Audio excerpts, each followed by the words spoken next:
क्या आपने कभी रात के सन्नाटे में अकेले बैठकर सोचा है कि अगर मैं कल सुबह उठ न सकूं तो मेरे साथ क्या होगा?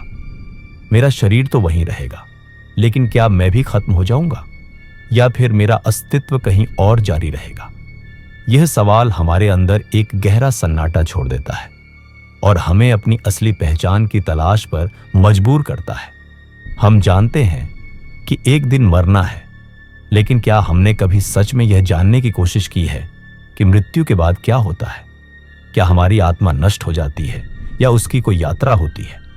भारत जैसे देश में, जहां आत्मा को अमर और शरीर को नश्वर माना गया है, यह सवाल और भी रहस्यमय हो जाता है। हिंदू दर्शन कहता है कि हमारा शरीर 5 तत्वों पृथ्वी, जल, अग्नि, वायु और आकाश से मिलकर बना है। मृत्यु के बाद ये तत्व प्रकृति में विलीन हो जाते हैं, लेकिन आत्मा, जो हमारी चेतना और जीवन का केंद्र है, वह नष्ट नहीं होती। वह अपनी यात्रा जारी रखती है, एक नए सफर की ओर बढ़ती है। पुराने ग्रंथों में इस यात्रा का विस्तार से वर्णन है, खासकर गरुड़ पुराण में। बताया गया है कि जैसे ही आत्मा शरीर छोड़ती है, वह अपने पिछले जीवन की यादों और बंधनों में कुछ समय के लिए भटकी रहती है। उसे पता नहीं होता कि अब वह मृत है। वह अपने परिवार को देखती है, उन्हें पुकारती है, लेकिन कोई उसे सुन नहीं पाता। यह अवस्था प्रेत योनि कहलाती है, जो लगभग 10 से 12 दिन तक चलती है। इस दौरान आत्मा अपने पुराने जीवन के रिश्तों और मोह माया से बंधी रहती है, एक तरह से अटकी हुई लगती है।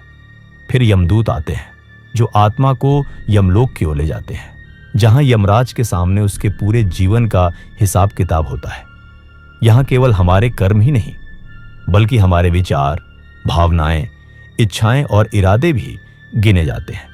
छोटा सा द्वेष या नफरत, एक भी गलत भावना, सब ध्यान में रखी जाती है। यहां तय होता है कि आत्मा को अगली यात्रा में कौन सा रूप मिलेगा। क्या वह फिर से मनुष्य बनेगा या किसी अन्य रूप में जन्म लेगा? यदि पुण्य अधिक है तो आत्मा को अच्छे परिवार और अच्छे जीवन का मौका मिलता है। यदि पाप अधिक है तो कष्टदायक जीवन या नरक की यात्रा का सामना करना पड़ता है।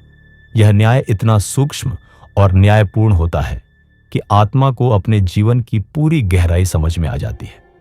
मृत्यु के बाद के 49 दिन सबसे महत्वपूर्ण माने जाते हैं। इस समय को अंतराल अवस्था या बरदोबी कहा जाता है। इन दिनों में आत्मा अपने पुराने शरीर और जीवन से धीरे धीरे मुक्त होती है और नए जन्म की तैयारी करती है।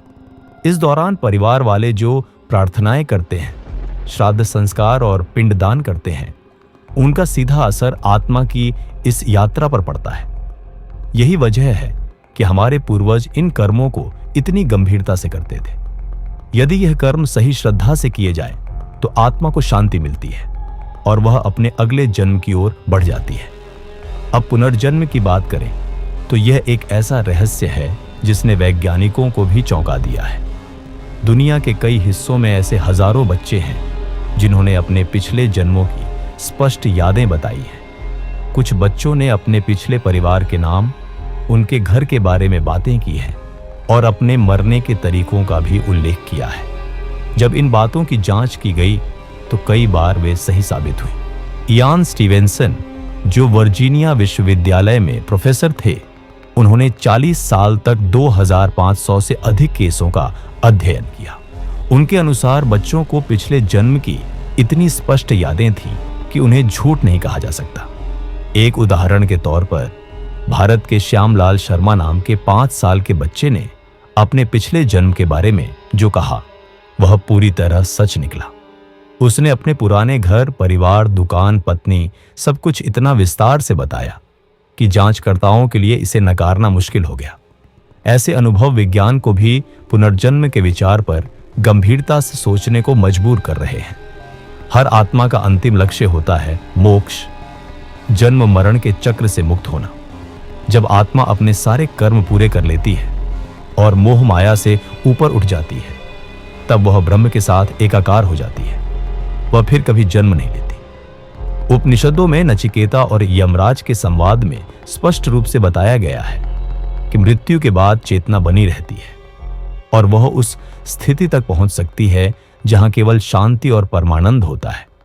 लेकिन फिर सवाल आता है कि यदि ये बातें इतनी स्पष्ट और सच्ची हैं तो धर्म इन्हें क्यों छुपाते हैं। दरअसल जो लोग सच्चाई को जानते हैं वे स्वतंत्र हो जाते हैं और भय से मुक्त हो जाते हैं। धर्म, समाज और परंपराएं उन लोगों से डरती हैं जो सोचने लगते हैं और खुद की समझ विकसित करते हैं। यदि हर व्यक्ति जान जाए कि मृत्यु के बाद अस्तित्व रहता है और हमारे कर्म ही हमारे अगले जीवन का निर्धारण करते हैं, तो भय कम होगा और समझ बढ़ेगी। इससे धर्मों की पकड़ कमजोर हो सकती है। इसलिए शायद यह सच पूरी तरह से नहीं बताया जाता। आज विज्ञान भी धीरे धीरे इस बात को स्वीकार करने लगा है। नियर डेथ एक्सपीरियंस यानी मृत्यु के करीब पहुंचे लोगों के अनुभव बहुत चौंकाने वाले होते हैं। कई लोगों ने बताया कि उनके शरीर के बंद होने के बाद भी उनकी चेतना सक्रिय थी। उन्होंने एक उजाले को देखा, अपने शरीर को ऊपर से देखा और अपने पूरे जीवन के पल एक साथ फ्लैश होते देखा। ये अनुभव अलग अलग देशों, धर्मों और संस्कृतियों के लोगों ने साझा किए और लगभग सभी अनुभव एक जैसे होते हैं। तो क्या मृत्यु सच में अंत है? बिल्कुल नहीं। मृत्यु एक अध्याय का अंत है, लेकिन किताब खत्म नहीं होती।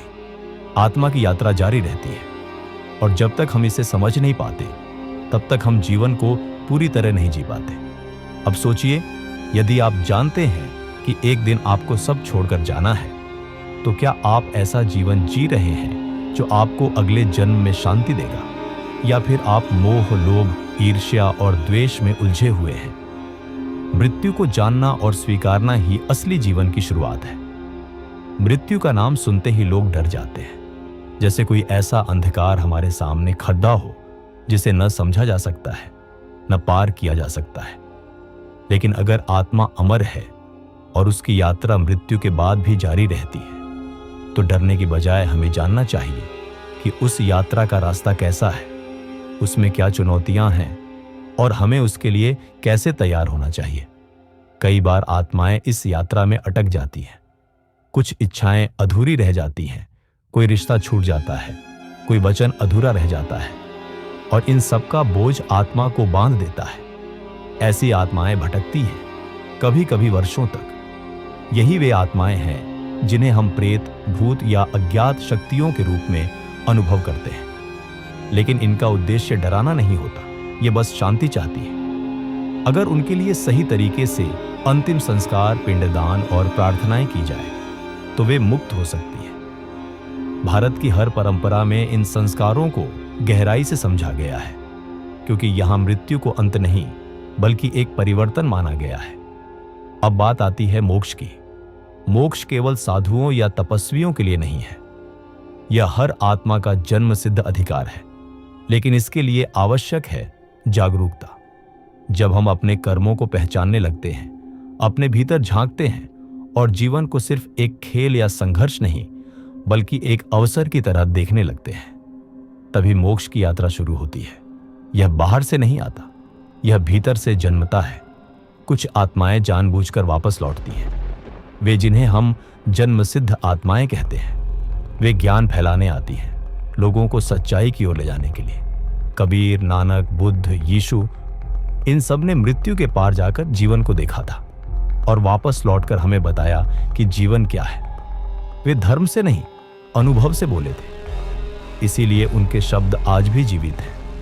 आज अगर हम सच में मृत्यु को समझना चाहते हैं तो हमें किताबों से ज्यादा अपनी आत्मा से पूछना होगा। जब हम चुप होते हैं, अकेले होते हैं और भीतर झांकते हैं, तब कभी कभी ऐसा लगता है जैसे कोई हमें बुला रहा है, कोई गहरी चेतना हमें कुछ समझाना चाहती है। यही वह क्षण है जब मृत्यु का रहस्य हमारे सामने खुलता है और तब हमें समझ आता है कि मृत्यु से डरना नहीं चाहिए बल्कि उससे सीखना चाहिए। जीवन और मृत्यु एक ही धागे के दो सिरों की तरह है, एक सिरा यहां, दूसरा वहां, लेकिन धागा टूटा नहीं। और जब तक हम इस यात्रा को पूरी समझ और प्रेम से नहीं अपनाते, तब तक हम अधूरे हैं। अगर वीडियो पसंद आया हो तो लाइक करें और काल चक्र को सब्सक्राइब करना ना भूलें और अपने दोस्तों के साथ शेयर जरूर करें।